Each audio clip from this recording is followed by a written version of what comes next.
हाल ही में दुनिया में फिर से एक नाम सुनने को मिल रहा है, जेफरी एप्स्टीन। और बच्चों से जुड़ा एक अंधेरा नेटवर्क और कुछ अधूरी फाइलें। अब सोचिए, एक ऐसा ही सौदा सैकड़ों साल पहले हुआ हो।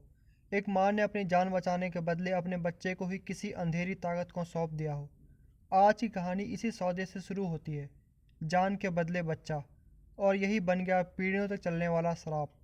तो चलो आज हम एक ऐसी ही मूवी के बारे में जानेंगे। फिल्म की कहानी शुरू होती है ईयर 1991 में, जहां हम एक छोटी सी बच्ची को देखते हैं। ये बच्ची अंडरग्राउंड क्लोजेट के अंदर एक चूहे को खाना खिला रही थी कि अचानक उसे ऊपर के कमरे से तेज आवाज़ें आने लगती हैं और फिर एकदम से सीलिंग पर से खून टपकने लगता है। ये बच्ची इस खून में पूरी तरह से भीग जाती है। ये उसके लिए बहुत ही खतरनाक मंजर होता है। अब कहानी आगे बढ़ती है और हमें कई साल आगे का सीन दिखाया जाता है, जहां वही बच्ची बड़ी हो चुकी है और उसका नाम बिएट्रिस है। बिएट्रिस की अब एक छोटी सी बेटी भी है जिसका नाम हैना होता है।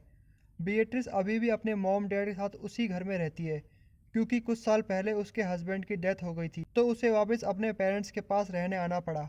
इस फिल्म की स्टार्टिंग की सीन में जो हमने खूनी खेल देखा था, उस वक्त बिएट्रिस की दादी थी। उसी को कोई मार के गया था और ये केस अब तक सॉल्व नहीं हो पाया। बीएट्रिस की दादी के मरने के बाद बीएट्रिस के फादर बहुत ज़्यादा ड्रिंक करने लग गए थे और उनकी जॉब भी चली गई थी। अब ये लोग जहाँ रहते थे वहाँ आसपास कुछ भी नहीं था, बस पूरा जंगल ही जंगल था।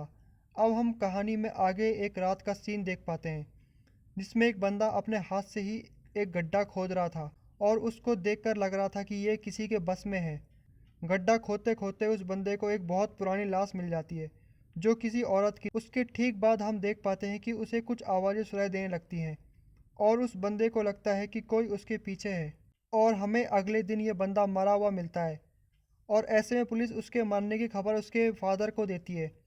और हम ये देख पाते हैं कि जहाँ पे उस बंदे को मरी हुई औरत की लाश मिलती है, वहीं पर आर्कियोलॉजिकल टीम चेक करने आती है ताकि वो उस औरत पे छानबीन कर सके। इस आर्कियोलॉजिकल टीम को जोनस नाम का इंसान लीड कर रहा था और हम पहली बार उस औरत की लाश उनकी नज़र से देख पाते हैं। दूसरी तरफ हमें पता चलता है कि बीएट्रिस की मदर को एक अजीब सी बीमारी थी, जिसकी वजह से वो कभी कभी रात को एकदम कांपने लगती। उनका कहना था कि बस ये एक ऐसा ही है। वो अपनी बीमारी पर ज़्यादा ध्यान नहीं देती थी, लेकिन बीएट्रिस उनका इलाज करवाना चाहती थी। और हम आगे देखते हैं कि उसी रात कोई उनके घर के बाहर खड़ा है। बीएट्रिस के फादर को भी ऐसा ही लगता है। ऐसे में अगले दिन जब बीएट्रिस के फादर जोनस और उसके क्रू पे भड़क लगते हैं, क्योंकि उनका मानना था कि जोनस की टीम से ही कोई उनके घर में रात में आया था। जोनस कहता है कि वो आगे ध्यान रखेगा कि उनके क्रू का कोई भी मेंबर उनके घर के आसपास ना आए।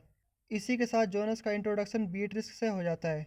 उसके बाद बीएट्रिस की मुलाकात जोनस से वापस बार में होती है, जहाँ पे वो दोनों बहुत अच्छे दोस्त बन जाते हैं। बीट्रिस बताती है कि इस शहर में कोई भी उनके करीब नहीं आता है, क्योंकि लोगों का मानना है कि उसका परिवार शापित है। ऐसा इसलिए क्योंकि बीट्रिस की दादी मारी गई थी और उसके पिता थोड़े अजीब से हो गए थे। उसका पति भी मर गया था और कई बार उनकी जनरेशन में ऐसे ही लोग मरते आए हैं। लेकिन जोनस इन बातों को उतना सीरियस नहीं लेता है। ये दोनों वॉक करके अपने अपने घर जाते हैं। अगले दिन बीट्रिस स्कूल में जाती है, जहाँ वो म्यूजिक से रिलेटेड कुछ काम करती थी। और हम देख पाते हैं कि वहाँ जो आर्ट डिपार्टमेंट का हेड था, वो बीट्रिस की म्यूज़िक को रिजेक्ट करता है, क्योंकि पहले वो और बीट्रिस इंटीमेट होते थे, लेकिन अब वो उसे रिजेक्ट कर रही थी। उसी रात बीट्रिस देखती है कि उसके फादर घर को गार्ड करने के लिए रात भर बाहर ही बैठने वाले थे। जैसे ही वो घर में सोने जाने लगती है कि अचानक उस घर के डाइनिंग हॉल में एक बंदा दिखाई देता है, जिसके हाथ में एक बड़ी सी नाइफ थी और वो मेंटली स्टेबल नहीं दिख रहा था। और वो सॉरी सॉरी बोलते हुए चिल्लाता है। उसके बाद वो बीट्रिस की मदर पर अटैक कर देता है, लेकिन सही वक्त पे बीट्रिस के फादर इस बंदे पे अटैक करके उसे बेहोश कर देते हैं। इस घटना के बाद पुलिस आती है और हमें पता चलता है कि उस बंदे का नाम राडू था, जो जोनस का टीम का ही एक मेंबर था। जोनस उनके घर आकर सॉरी कहता है और वो ये भी बताता है कि राडू तो एक बहुत ही अच्छा इंसान था और उसने आज तक एक मच्छर भी नहीं मारा होगा, और तो पता नहीं क्यों आज उसने पिछली रात उन पर अटैक किया था। इन घटनाओं की वजह से बीट्रिस के पिता इस जगह को छोड़कर जाना चाहते थे, लेकिन पता नहीं क्यों बीट्रिस की मॉम यहीं रहना चाहती थी और यहीं राइटर ने स्टोरी में एक ट्विस्ट रखा है। एनीवेज, इस दिन बीट्रिस अपने मॉम को चेकअप करने के लिए हॉस्पिटल ले जाती है और उसी हॉस्पिटल में राडू एडमिट था। बीट्रिस राडू को दूर से ही देखने लगती है, जब अचानक राडू की बेटी एक टक नज़र से उसे घूरने लगती है और वो बीट्रिस का पीछा करते हुए लिफ्ट में आ जाती है, जहाँ वो बीट्रिस की तरफ पॉइंट करके नू अमूरित कहती है। बेट्रिस रिफ्लेक्शन में अपने पीछे एक इविल एंटिटी को देख पाती है और वहाँ की लाइट्स वगैरह सब फ्लिकर करने लगती है और तभी सब कुछ नॉर्मल हो जाता है।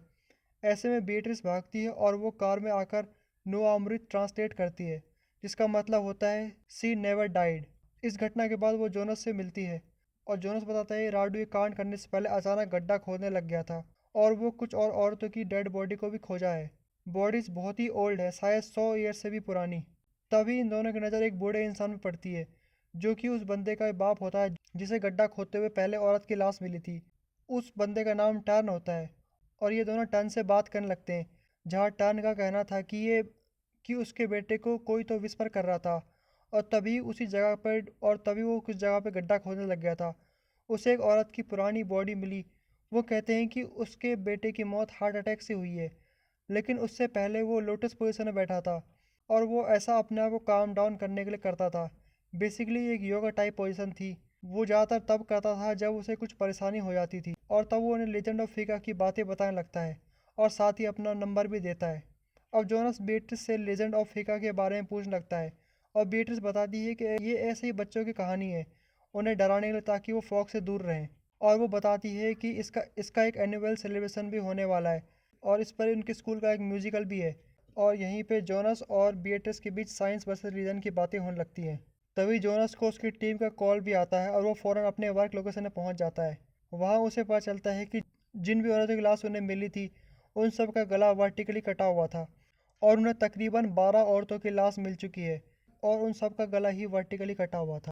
यहाँ हम एक बात नोटिस कर पाते हैं, जोनस की टीम का एक बंदा जिसका नाम लेनार्ड था वो थोड़ा बीमार होने लग गया था और दूसरी तरफ बीएट्रिस के घर के बाहर उसके फादर सेंसर कैमरा और ट्रैप्स वगैरह लगा रहे थे जो कि एक्टिवेट होने लग गए थे, यानी कि कोई तो वहाँ आया था। अगले दिन फोटोज चेक करते हुए जो क्लियर नहीं थी लेकिन वो श्योर थे कि कोई ना कोई उनके घर के करीब आया था। ऐसे में अपने घर के आसपास और भी ट्रैप्स वगैरह सेट कर देते हैं ताकि इस बार जो भी आए उसे चोट लग जाए। और आज लेजेंड ऑफ फिका के बेस्ड एक एनुअल फेस्टिवल था और बीट्रिस की बेटी हैना के स्कूल में म्यूजिकल भी था जिसमें वो परफॉर्म करने वाली थी। और यहाँ पे हमें लेजेंड ऑफ फेका की कहानी एक प्ले के थ्रू दिखाई जाती है जो कि कुछ ऐसी थी कि कई 100 साल पहले एक ईविल लॉर्ड था जिसका नाम वॉल्टर था और उसकी ईविल बीबी का नाम हेलन था। इन दोनों के घर में दर्जनों नौकर थे और ये अपने नौकरों के साथ ठीक से बर्ताव नहीं करते थे। इन्हीं नौकरों में से एक थी फेका जो कि जवान और खूबसूरत थी। ऐसे में वॉल्टर फेका पे बुरी नज़र रखता था। ऐसे में वॉल्टर फेका को बुरी नज़र से देखने लग गया था और उससे इंटीमेट भी हुआ था। और कुछ ही दिनों बाद फेका प्रेग्नेंट भी हो गई। ऐसे में हेरन को सब पता चल गया और वो फेका को ही ब्लेम करने लग गई कि उसकी इविल माइंड ने ही वॉल्टर से ये सब करवाया है और उसे जेल में मरने के लिए छोड़ दिया गया।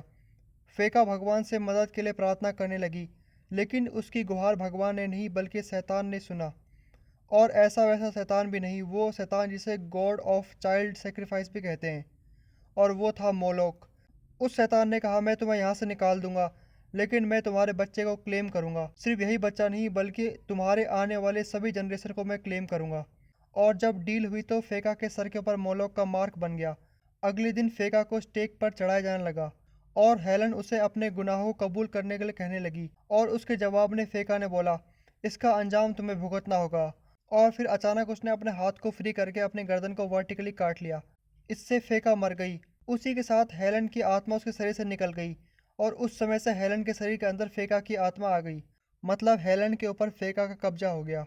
तब से राज्य में सब खुशहाल हो गया, इसलिए लोग फेका को लेकर एनुअल सेलिब्रेशन सेलिब्रेट करते हैं।